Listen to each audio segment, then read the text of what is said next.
मेहनती मुंगी.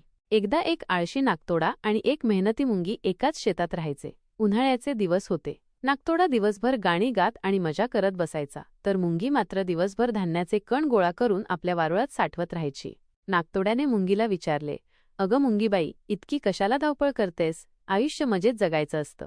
मुंगी हसली आणि म्हणाली, "मी भविष्यासाठी तयारी करत आहे. हिवाळ्यात खायला काहीतरी असावं लागेल ना?" नाकतोड्याने तिचे ऐकले नाही आणि आपली मजा करत राहिला.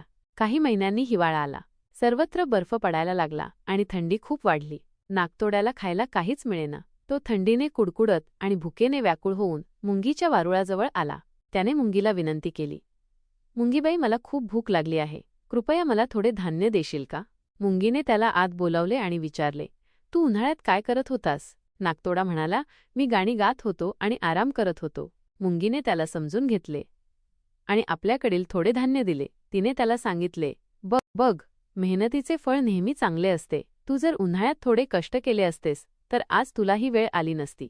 नाकतोड्याला आपली चूक कळाली. त्याने मुंगीचे आभार मानले आणि भविष्यात नेहमी मेहनतीने काम करण्याचे वचन दिले.